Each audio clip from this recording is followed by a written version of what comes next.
so much for joining me for this week's episode of Monday Morning Coffee with Christine. Read, watch, listen. We're here this morning at Pop 54, an art gallery owned by Chris Henderson. It's in Valley View Mall. It's in Dallas. Beautiful things here. They represent some really amazing artists, and if you get a chance to stop by, I would highly recommend it. Today I'm doing another guest spot, and this one is from my dad, Michael Jones. I had a chance to visit with him a little bit in Wichita, Kansas recently, and he gave me what his top picks were. His book was Steve Jobs by Walter Isaacson.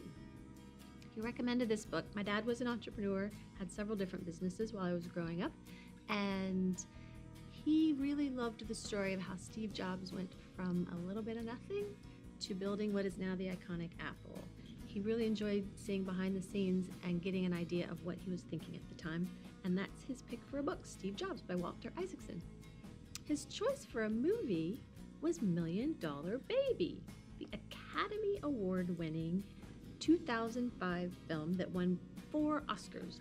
One for Best Picture, one for Hilary Swank for Best Actress, Morgan Freeman for Supporting Actor, and Director for Clint Eastwood. It was a really great movie. He said that one of the things he really loved about it was how the crotchety old guy didn't even want the girl in the gym, and then he ended up really respecting her. I wasn't surprised that that meant something to him. My dad was a feminist before it was cool. He also said that the end was really poignant as he's getting up in age and really thinking about this last part of his life. $1 Million Baby. His recommendation for music was really surprising to me. He chose Beethoven's Ninth. It's the first recommendation we've had without words. It is a piece of classical music. And I thought, really, Dad, you're gonna pick one of the most obvious pieces? But it's not that obvious when you actually start listening to the story. He really specifically chose the rendition of Beethoven's Ninth with Zubin Mehta conducting the Israeli Philharmonic Orchestra. And I thought, really, conductor and orchestra?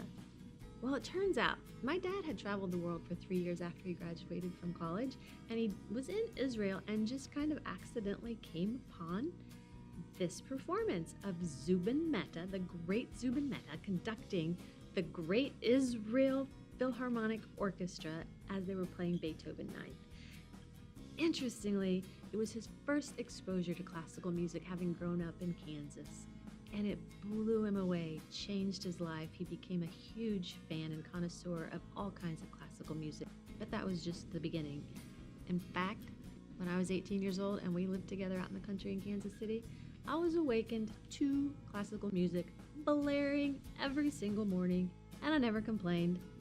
Sometimes it was Luciano Pavarotti. I never complained about that either. It was actually a great introduction for me. So the Israeli Philharmonic Orchestra's performance of Zubin Mehta conducting Beethoven's Ninth is his choice for a piece of music. And that's all I have for you today. I will see you next week.